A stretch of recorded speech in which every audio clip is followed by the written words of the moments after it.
like to welcome our witnesses as an individual.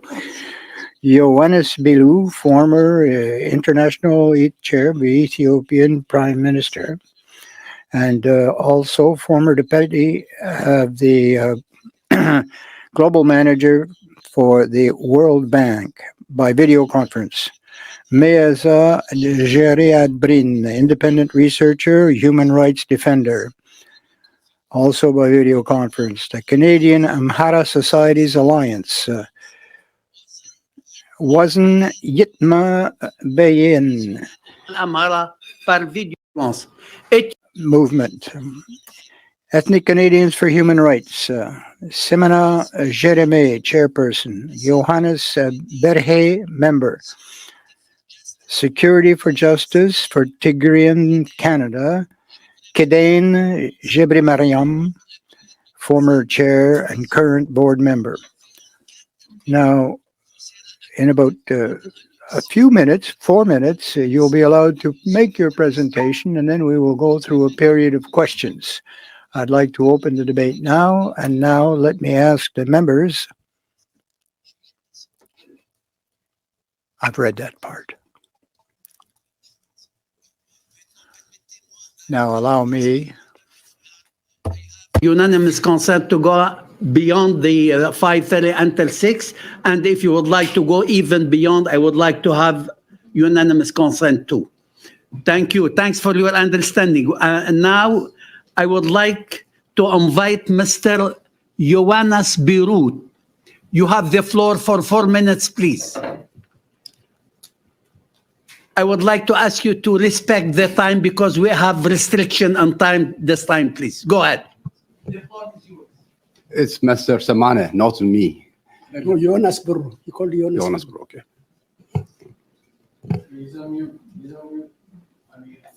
You are unmuted, sir. You are on mute. Please unmute yourself. Please unmute yourself. Yeah, is that right? Yes, go. Okay. My apologies. No problem. Okay. Yes, Mr. Chairman. In November 2022, the Ethiopian government and the TPLF signed a ceasefire in Pretoria. Sadly, the humanitarian crisis has not improved. The Prime Minister has launched a new war in the Amhara region on top of an already raging war in the Oromo region. These two regions account for 61% of the nation's population and 87% of its food production. Furthermore, in April 2024, Tigrayan forces opened a new war against Amhara forces, leading to the displacement of 50,000 people. TPLF is preparing to start another war in a second front. In the past, its interventions, the international community has humanitarian and geostrategic reasons to intervene. In the past, its interventions have been focused on Tigray. Two factors explain this. First, the TPLF has a robust international public relations campaign. Second, TPLF digital army terrorizes foreigners who oppose their narratives. The head of Tigrayan government is on the record stating, "We do not care their nationality. We will hunt them down." Hunted they have done. Some of the hunted are Canadians. Today, two international witnesses are testifying confidentially to avoid the wrath of digital terror group.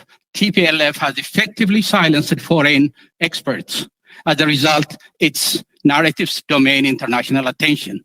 There is no question that the people of Tigray have suffered unimaginable atrocities. So have the people of Amhara and Afar. The international community must not become an arbiter of genocide claims and counterclaims. It must learn from the Amnesty International. In 2021, Amnesty International issued what it characterized as a compelling evidence for war crimes and crimes against humanity. Their report was based on 41 survivors and 20 eyewitnesses. 2 weeks later, a senior Amnesty International official admitted the evidence was false.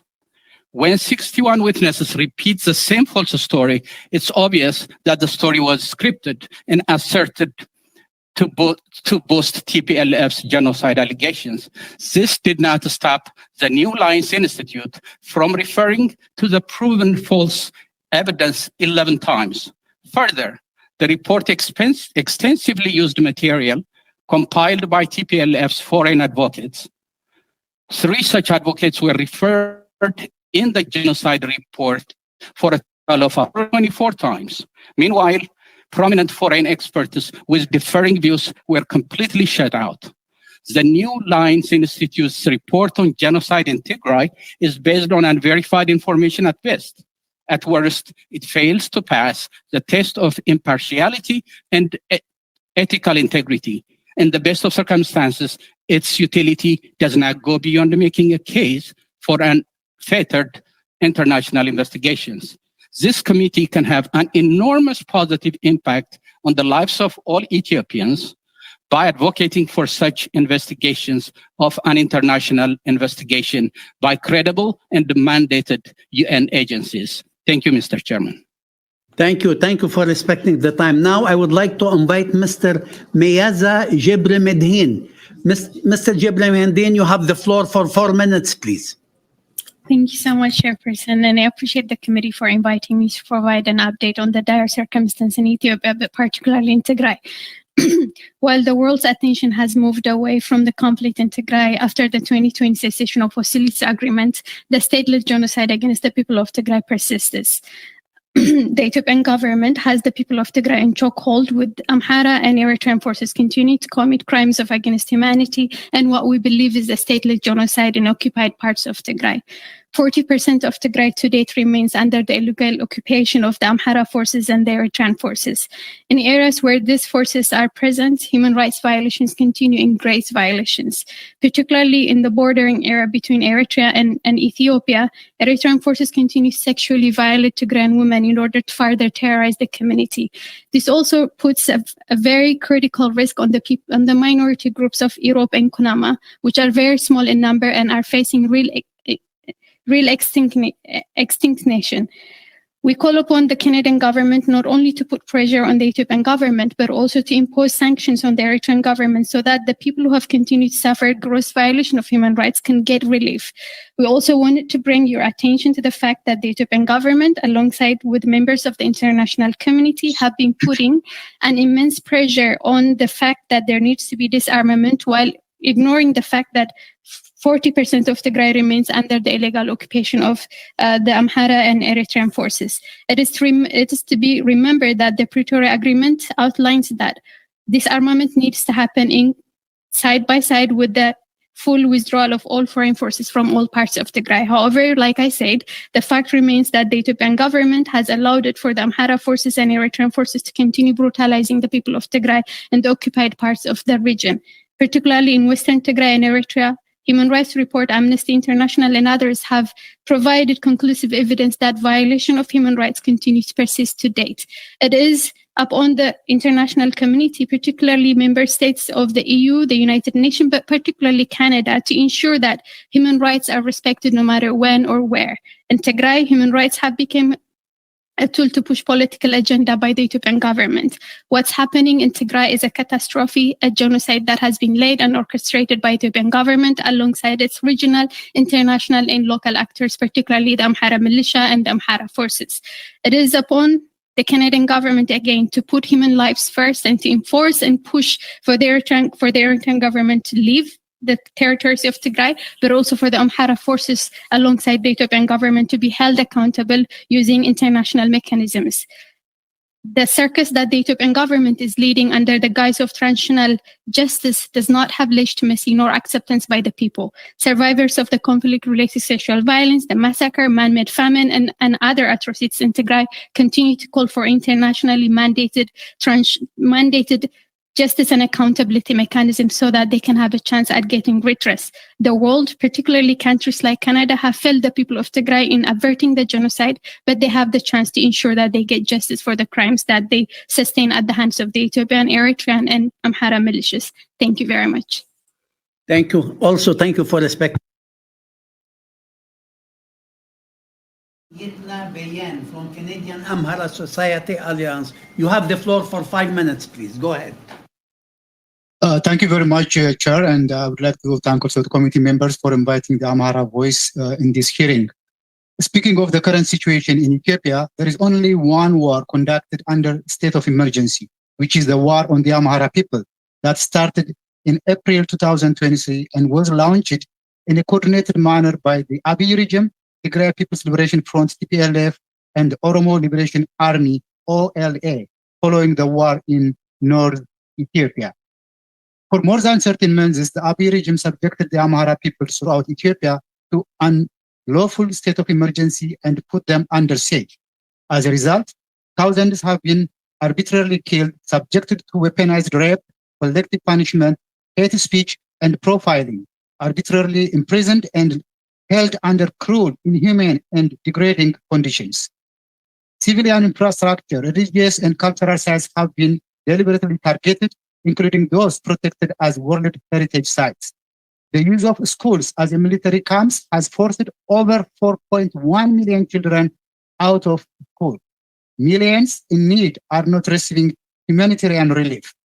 TPLF, in a clear violation of the cessation of hostility agreement it signed on November 2, 2022, launched attack in Raya and Talant areas since April 12, 2024, committing ethnic cleansing, where scores of civilians are killed and young children are burned alive. The ethnic-based attacks have continued in Oromia region. On May 31st, 2024 alone, Oromo Liberation Army militants killed and abducted Amhara civilians in West Shoa zone. All these coordinated attacks by the Abiy regime, TPLF, and OLA demonstrate a pattern of deliberate acts which have the hallmarks of genocide, war crimes, and crime against humanity. Considering the imminent existential threat and after exhausting all peaceful venues in response to the ongoing genocide, the Amhara people had no other option but to exercise their human and legal rights to self-defense, led by the heroic Fano movement. The Amhara Fano represents a diverse cross-section of the Amhara society, including farmers, business people, civil servants, medical doctors, engineers, university professors, and school teachers. In less than a year, the Fano movement has gained control of 90% of the Amhara region, established democratic interim administrations, and brought peace to areas under their control. Here is our recommendation. We urge the Canadian government to explicitly condemn the Abiy regime for its atrocities against the Amhara people and take urgent measures as: 1. Demand the Abiy army and TPLF forces leave the Amhara region immediately. Demand ending telephone blockouts, including internet in the Amhara region. Allow aid organizations in the Amhara region to provide humanitarian assistance. Pressure countries such as United Arab Emirates and Turkey to stop supplying weapons, including drones, to the Abiy regime. Refrain from supporting the so-called national dialogue and transitional justice process promoted by Abiy regime to prolong its stay on power and avoid accountability for heinous crimes it committed. Impose sanctions against the Abiy regime, including economic and diplomatic. And lastly, refrain from funding the Abiy regime, TPLF, and OLA directly or indirectly. It is worth noting that last month, the Canadian Minister of International Development, the Honorable Ahmed Hussein, announced 14 million Canadian dollars to support disarmament, demobilization, and reintegration. TPLF proudly uses such funds to re-invade Amharas. As Canadian citizens and taxpayers, the Amhara diaspora strongly opposes Canada's promoting double standards in its policy toward the Amhara people. Instead, we urge Canada to make a meaningful shift in its policy and ask Please wrap it up. Time is out, please. to stop genocidal war on the Amhara people and promote genuine peace, democracy, and justice in Ethiopia. Thank you very much. Thank you. Now I would like to invite Mr. Semana Jamel, President from Ethio Canadians for Human Rights. You have the floor for 5 minutes, sir. Go ahead. Ethio Canadians for Human Rights makes a special reference to human rights violations in the Amhara and Oromia regions. Ethiopia's crisis stems from the 1995 constitution that changed administrative borders from a unified republic to a federation of ethnic regional states drawn on ethnic fault lines. Unlike Canada's democracy, Ethiopia's constitution grants rights to ethnic groups over individual rights. Ethnic federalism is troubled with inconsistencies, as ethnic communities don't live in discrete homelands. ethnic homelands hatch endless conflicts among 85 ethnic groups that coexisted for centuries. After 3 decades of experiment of ethnic federalism, Ethiopians were fed up of it. In 2018, Ethiopia and the international community welcomed Prime Minister Abiy with euphoria. Hopes for change and reform were further emboldened when the Prime Minister received the Nobel Prize in 2019. Regrettably, the unfortunate Ethiopians got neither peace and security nor political reform. Between 2018 and 2023, there were 5,000 clashes, indicating 1,060 conflicts a year as reported by BBC, of which 58% happened in the Amhara region alone. Conflicts crippled government functions as 65% of the country is out of regime's hands. Land transport to regional capitals is risky or closed for traffic. Due to the state of emergency, the Amhara region atrocities are committed against Amharas, particularly in schools, churches, and mosques. Drone attacks have been a hallmark of government campaigns. The emergency subjected activists, journalists, and religious leaders to disappearances, executions, and detentions. Amharas who lived in harmony in all parts of the country for centuries are brutally killed, demonized, labeled, and displaced, leading to ethnic cleansing and genocide. Human rights abuses are appalling in the Oromia region, where Amharas are slaughtered like a chicken, as reported by The Guardian. Killings and wanton human rights violations are concocted and acted by government authorities, as chronicled by the US Ethiopia 2023 human rights, often against international humanitarian law and Ethiopian constitution itself. Human Rights Watch reported that National Defense Forces massacred scores of Amhara civilians in the Amhara and Oromia regions in what the European Center for Law and Justice called it the Marawi, Burayo, Shashamane, and Metakal massacres, and so forth. Amhara farmers, the historical breadwinners, are denied fertilizers, as is a means used to starve the people by political fiat. This happens when the United Nations reported over 30 million people are needing urgent food assistance. The intent of genocide is amplified with the government of Ethiopia threatening to slaughter thousands of people overnight and warning its opponents of a consequence deadlier than the Red Terror of the 70s, which the African Union reported over 700,000 killed at the time. The fighting, anarchy, and genocide may soon be internationalized. Cognizant of the dire human rights situation in Ethiopia, we recommend for Canada, a home for over 100,000 Ethio-Canadian taxpayers, to call the government of Ethiopia release Amhara and Oromo parliamentarians arrested unconstitutionally. For example, Christian, Johannes, Taye Denda, and Dr. Kasa, and release all Amhara, Oromo, and all political prisoners, journalists, activists, and opinion leaders, and lift the state of emergency in the Amhara region to establish an all-inclusive transitional government. Stop meddling in religious affairs and guarantee citizens' right to religious freedom. And for Canada, we should unequivocally condemn the government of Ethiopia's despicable killings of rape and marginalization of Amhara women, girls, and mothers. And Canada must immediately work to save lives by providing emergency humanitarian assistance to the Amhara people who suffered more than any other region. Canada that helped Ethiopia. Can you wrap it up, please? Time is over. Can you wrap it up, please? Thank you. Thank you. And now I would like to invite Johannes Berhe, I would like to invite Mr. Kidan Jebre Mariam, ancien président membre actuel du conseil d'administration, for 4 minutes, please. Mr. Kidan. Thank you. Thank you for the opportunity to speak to you. My opening statement focuses on the situation in the Tigray region of Ethiopia. During the 2-year war, from November 2022 to November 2022, in the Tigray region of Ethiopia, about 1 million civilians have been killed, more than 120,000 women have been raped, about 2 million people have been internally displaced, more than 100,000 persons have been externally displaced, socioeconomic infrastructure, including health facilities and educational institutions, factories, and small industries. Excuse me, we have point of order. Yes. Just so it's not distracting, the bells are going, which we would normally pause. I move that we continue and we can just vote on our apps. Okay, let's go. Thank you, Mr. Lake. Thank you.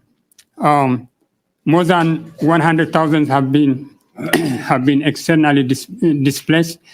Socioeconomic infrastructure, including health facilities and educational institutions, factories, and small industries have been destroyed by the joint forces of Ethiopia, Eritrea, and Amhara region. It is reported by the International Commission of Human Rights Experts on Ethiopia, Human Rights Watch, Amnesty International, New Line Institute, and the U.S. Department that war crimes, crimes against humanity, ethnic cleansing, and gender-based violence have been committed by the joint forces. I believe that the degree of atrocities, massacre, rapes, and drone attacks, siege and blockade of basic services that the people of Tigray faced was unprecedented and so horrific and amount to genocide. According to the genocide convention in the Rome statute of the International Criminal Court, Article 6, genocide means any of the following acts committed with intent to destroy in whole or in part national, ethnic, racial, religious groups such as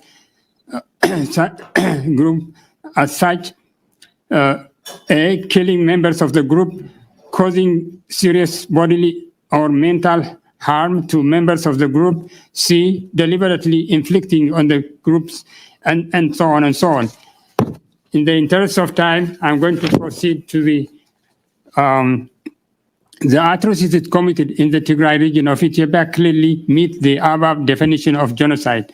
Tigrayans have been killed, massacred, based on their ethnic identity. Tigrayans, women and girls have been raped, gang raped, causing them physical and mental harm, and denied access to all basic human needs, including food and medicine, deliberately inflicted on the Tigrayan children, women, girls, boys, elders, condition of life calculated to bring physical destruction, incited hate propaganda by the Prime Minister Abiy Ahmed that Tigrayans are daylight hyena, cancer, and weeds, and by Daniel Kibret, who is an advisor of Abiy Ahmed, cited that Tigrayans as evils and ghosts and must be exterminated from the face of the earth and erased from our mind.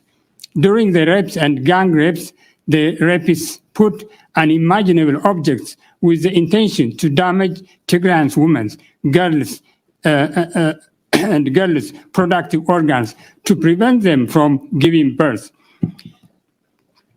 As reported by Human Rights Watch, Tigrayans in Western Tigray were told by Colonel Dameka Zaudu, who is the head of the security in Western Tigray, and his allies, we will erase you from this land. Pekka Haavisto, the European Union's special envoy. Excuse me, time is out. Can you few seconds to wrap it up, please? He said that Tigrayans will be wiped out. Tigrayans will be wiped out for 100 years. Thank you. Thanks for all witness. Thank you for your good intervention. And now I would like to open the floor for a question and answer. We start with Mr. Majumdar. Mr. Majumdar, you have the floor for 5 minutes, please. Thank you, Chair, and thank you all for describing what is obviously a very complicated conflict affecting many communities. Let me start with Jonas Biru, if I might.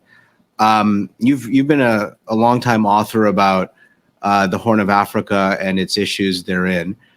And you've been warning about the kind of violence we've seen unfold for years. So let me ask you, what would you say is the strategic asset that is Ethiopia in the Red Sea region? The conflict in this country has the potential to spill out with much larger consequences for the region geopolitically and geoeconomically. Could you perhaps take a step back and give us a picture as to what's really on the line here and who some of the players might be? Thank you so much. Yes, I think about 10% of the global trade goes through the Red Sea. and about 40% of the trade between Asia and Europe is channeled through the Red Sea. And Ethiopia is an anchor nation because of its size and population to the entire Horn of Africa. I believe the European Union representative for the Eastern African countries once said, Ethiopia is not like Yugoslavia. It doesn't implode in. If Ethiopia collapses, the whole region would collapse. So this is really a very serious catastrophe in the waiting. But beyond that, beyond the trades, 128 million people are facing a threat of genocide. What we are hearing here, unfortunately, my Amhara and my Tigrayan friends, you hear them, the Tigrayans saying everything that has been done to them, but they say nothing about what they have done. The same thing with my Amhara friends. They talk about the atrocities they faced, but they do not say what the Amhara has done. If you look at international reports, no one is a victim here. Each is a victimizer and a victim. Until this kind of mentality from our compatriots, particularly in Amhara and Tigray, stops, this crisis will continue. And at the end, it is the people of Tigray and the people of Amhara suffering. We have seen the Amnesty International reports. We have seen all have been condemned of crime against humanity. We have heard this genocide, each group throwing like a common word. The only organization that came close to announcing genocide was the last report by the new institute, and anybody who has read it can tell, as I said, it reads like a TPLF document. So what the Canadian government and the world can help is perhaps not to invite us to come and complain about what happened to our people, but maybe to find a common ground. How can we move away from this, claims of genocide and counterclaim and help solve the problem with Thank help you. from the international community? Thank you. Do I have a minute or two? 2 minutes. Okay. 1 minute. So I'll be brief, Jonas Biru. You used to be the Deputy Global Manager of the International Economic Comparison Program at the World Bank. You have tools to think about different models of governance. You have a minute. But the origin story of Ethiopia's ethnic federalism lasted for 27 years, and then it broke. What broke? Well, it broke because it moved sovereign power from we, the people of Ethiopia, to we, the tribes of Ethiopia. After 3 decades or 30 years, Ethiopians started to think as ethnic groups or tribal groups. And that's exactly why we witnessed here today.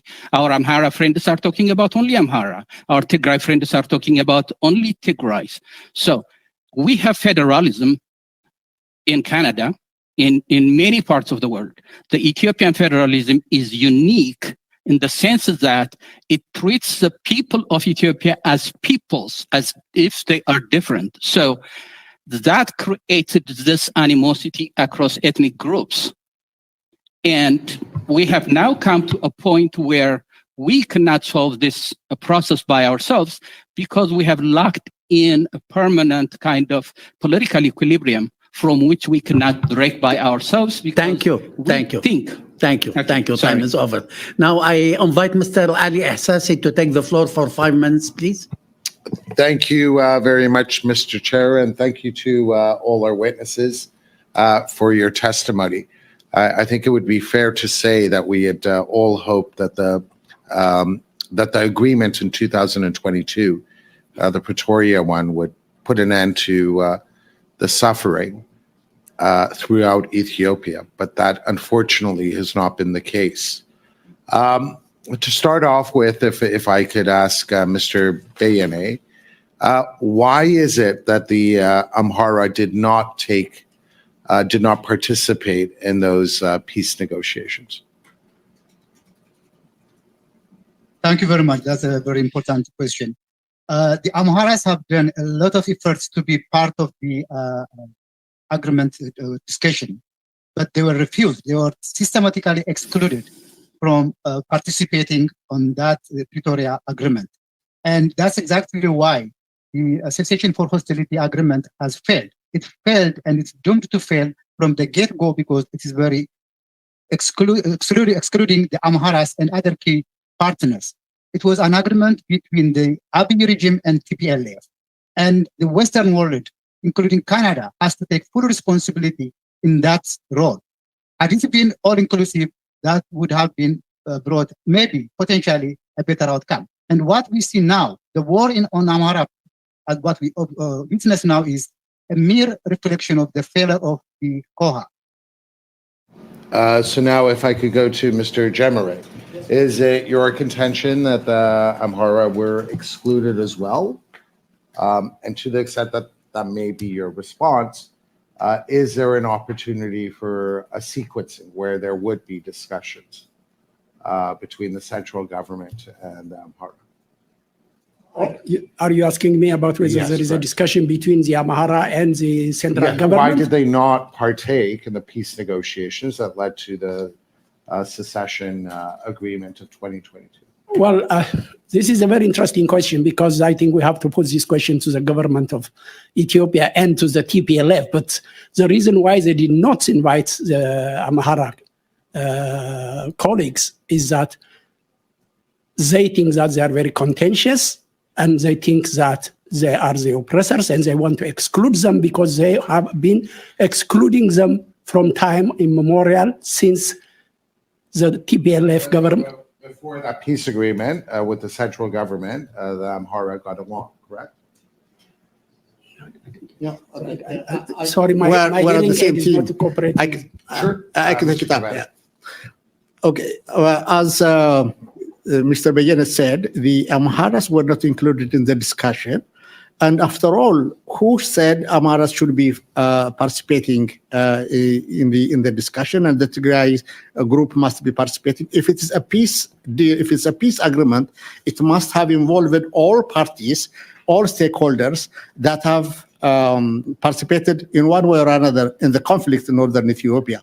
Like the Amharas were affected because of the war, the Afar region, another region adjoining the Tigray region, was affected. Neither the Afar or the Amhara groups were invited. And it's because the Abiy government wanted to take advantage of the international pressure so that he could make a backdoor deal without even further discussing the... So you're saying there was no invitation and you couldn't partake in that? Yeah. So if someone were to say that the Abiy government should enter into negotiations, what would the preconditions be?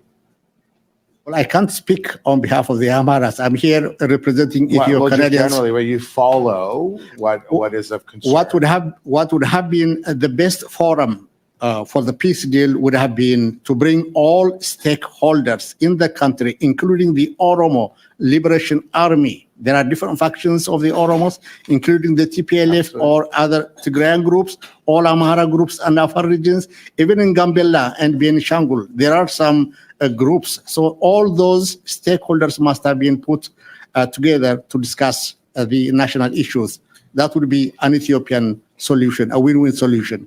Thank you. If I could add here, we don't understand why the Amhara was excluded. It's not only the Amhara who is excluded, it is the Afars who are also excluded because the Northern War affected both the Amhara and the Afar region as well as Tigray. So the reason why the government of Ethiopia and the TPLF people excluded Amhara and Afar, it is beyond us. We couldn't be able to understand the reason. Fair. And if you don't bring both, then there is no reason of a negotiation at all. And Mr. Biro, if I could go to you to ensure that these discussions do move forward, to ensure that the hostilities that we have seen over the course of the past 2 years do not continue, what is required? What is the path forward? I'm sorry, we can't hear you, Mr. Biru. I think Ethiopia's political problem lies with three tribal groups, Amhara, Tigray, and Oromo. But Ethiopia has 84 different tribes or ethnic groups. The only way this process can move is moving the center of gravity of the political process away from Amhara, Oromo, Tigray nexus. Historically, these groups have animosity, particularly animosity that has gotten worse over the last 30 years and since the Tigray or the Northern War. So what we see when we bring these groups together, when now we say, oh, Amhara should have been involved in the process, I don't think that would have made any difference. The platform needs to change. The paradigm needs to change outside of the current tribal issue so that the people we bring to the table are not talking about my people. Excuse me, time is out. Please, can you Sorry, thanks. Okay, pretty much. Thank you. Alexis Brunel-Dicep to take the floor for 5 minutes, please. Merci, Monsieur le Président. Merci à tous les témoins. Thank you, Chair. Thanks to the witness. I think it's very obvious today that we haven't had much time for questions and answers. Ms. Gere Mariam, I'm sorry if I didn't pronounce your name correctly. Is it the Tigrani people are saying that they are under genocide and murder, and what of the Amhara people? Are they not suffering as well? On ne sera pas touché par ça, hein? OK, merci. Thank you. OK. Okay. Yeah, thank you so much for the question. The Tigray people have indeed been under the state genocide since November 2020. However, we do recognize the fact that there is no peace and stability across the country, including in Amhara. We do understand civilians across the country are being targeted by the federal government alongside different political actors in the country, which is why we continue to call for an internationally mandated justice and accountability mechanism that would not only look into the crimes that are being perpetrated across the country, but also hold the actors accountable. That is why the Tigray people, alongside our academicians, intellectuals, have been pushing for the mandate of the ICRI to be extended. However, fellow Ethiopians have been working against that, but it's really encouraging to hear people being interested in justice and accountability, because I do agree with the fact that people in Amhara, Oromia, and Tigray are suffering. But let's not confuse the fact that the people of Tigray have faced a genocide that has resulted in the massacre and deaths of over 500,000 people, and the people of Tigray still continue to be under the illegal occupation of all warring actors. And I also wanted to bring to your attention the fact that Alemti and Raya are indeed parts of Tigray. They do not belong to the Amhara region, and hence why there isn't really any proof that there is a continued massacre laid against people that are not from Tigray in those particular areas. But all of this can be settled if there is an internationally mandated independent mechanism that will look into the crimes that are being alleged here today. C'est à vous, Monsieur Kidane. Mr. Kidane, go ahead. Mr. Dicep, I think it must be understood that the people of Tigray was under 360 siege. Tigray was under siege. That must be clearly understood. During that siege, from every direction in Ethiopia, the Amhara forces, the Oromo forces, the Afar forces, and the Eritrean forces, the Somali forces, and of course the Eritrean force, the Ethiopian forces, all of them were against Tigray, and Tigray was under siege. It was blocked. Internet was blocked. All basic services were blocked completely. So that's why the situation of Tigray is very different in terms of the intensity, the degree of atrocities, and also It is only the Tigray that foreign forces came to fight, to commit genocide against the people of Tigray, not in Amhara, not anywhere. But I agree, I sympathize that there is no peace. The Amhara people, I have sympathy for the Amhara people and for the Oromo people. But the thing is, it must be understood that genocide has been committed on the people of Tigray. Thank you. Merci, Monsieur Kigane. Monsieur, Thank you, Mr. Kede. Mr. Biru, you spoke of incorrect reports from the New Line Institute because they were based on false testimony or testimony which seems to be quite far-fetched. Human Rights Watch, on the other hand, Amnesty International, the U.S. State Department have also provided reports. Do you think that these other organizations were mistaken in their conclusions?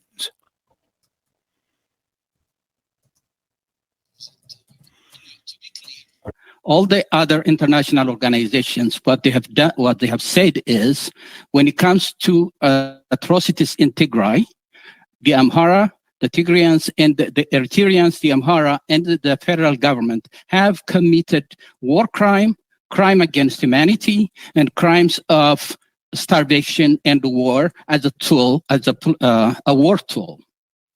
In the meantime, the same institutions have said the Eritrean forces did exactly the same. Actually, the Amnesty International says Tigrayan forces do not have an iota of humanity. Can you wrap it up, please? Okay. But when it comes to genocide, no credible report has come claiming there is a genocide in Amhara or genocide in Tigray. donc rapidement, excusez-moi, j'ai pas beaucoup de questions, je veux pas être impoli. So I don't mean to be rude. Just a quick question. All the interveners are equally responsible, or is one more guilty than the other? Quickly, Is this please. for me? Oh. Yes. Yeah. This is why I said the international community should not be in the business of arbitrating genocide and counter-genocide claims. What we need is an international investigation. So now what we see is Tigrayans and Amhara activists claiming a genocide was committed to their people. Thank No you. credible international organization has come and claimed, except for activists of this group. Thank you This for your doesn't answer. help the country. Thank you. Thank you. Now, Mr. Yon, you have the floor for 5 minutes, please. Thank you. Thank you to all the witnesses for your important testimony, your courage, and for representing so many people that are just been subjected to terrible human rights violations and the terrible atrocities that are happening in Ethiopia. I know that Mr. Burhay, you haven't had a chance to speak yet, and your group, the Ethio-Canadians for Human Rights, it represents really a true cross-section of Ethiopian ethno-linguistic groups. And we heard about the failure of the Pretoria Agreement, the inner conflict. We're really hoping, I think, at this committee today is how we can best support, getting peace and stability in Ethiopia. Maybe you can talk about the situation in Ethiopia, that it's so dire, and your view, and what is the best way forward to resolve the country's political ills. First of all, I share with Ms. Maza and Mr. Kidani, we share the same heritage. And what I see the claim in terms of genocide in Tigray or any other place, sometimes it misses the point. First of all, they are entitled to their own opinion, but they are not entitled to their own facts. The facts on the ground is completely different. At this time, there is a cessation of conflict in Tigray, and the TPLF has total control in Tigray. Yet, there is famine in Tigray, and they still accuse the other part of Ethiopia, like Amhara or Afar. So the sole responsibility when it comes to Tigray at this moment is on TPLF. As a matter of fact, TPLF is with the Abiy government, they are the deciding factor now. So we cannot talk. This is what disappoints me. They don't talk what is happening now to Tigrayans. They are suffering now, the famine. So TPLF for the last 30 years was in power. 27 years was in power in the central government. So the sole power for the last 30 years plus in Tigray is the TPLF. Are Tigrayans better off now than 30 years ago? No, they are worse now. And the sole responsibility is on TPLF. And they are not partner in peace. And if we want peace, we have to make sure that, first of all, Tigrayan and Amhara, they share culture, and they have been living for years, for centuries together. And most Tigrayans, they go to other parts of Ethiopia to make a living. My family, they went from Tigray to other parts of Ethiopia, and they lived peacefully. Thank you very much. Appreciate that. Mr. Kabede, can you talk about, the Ethiopian constitution in 1995? Is that the root of the problem here with Ethiopia? If so, what needs to be done? Thank you for the question. Well, the root cause of the current crisis in Ethiopia is the constitution that was adopted in 1995. As Dr. Bru said, it entitled nations and nationalities full rights while denying rights to individuals. In which part of the world can you tell me a constitution beginning with we, nations and nationalities of this country? Our own country here, Canada, says we, the people of Canada. It does not grant rights to groups or communities. Individual rights are violated because of the constitution.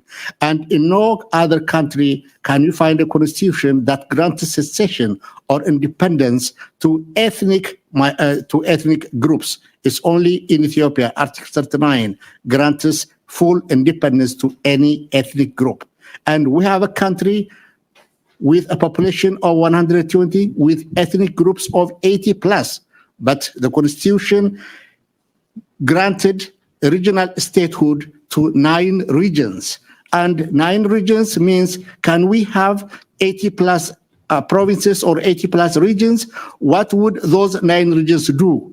So the current crisis is because the constitution violated the individual rights, and those individual rights have been removed from the constitution. Thank you. One more quick question, if I could, Mr. Jamari. Canada provides substantial aid to Ethiopia. The Prime Minister just met with President Abiy. Given the situation of the country now, should Canada stop aid to Ethiopia? What can Canada do in a very short response? Thank you very much. This is a very interesting question, and I answer it very easily, this one. In my own opinion, and in our opinion, I don't think Canadian government have to stop aid to the Ethiopian people and to the Ethiopian government. But we have to differentiate between humanitarian aid and development aid. In our opinion, I think development aid has to be stopped, whereas humanitarian aid has to be enhanced, because we are interested in saving lives, not in killing lives. That's how I would see it. Thank you. Thank you so much. Thank you, Mr. Gore. Thank you for all witnesses. On behalf of the committee members, and all the staff, we would like to thank you. Thank you for your presence. Thank you for sharing good ideas and opinion. And if you think you will have additional values, idea, or opinion to share, you could always write to the clerk. Thanks for your presence. Now, I would like to suspend in order to go for vote.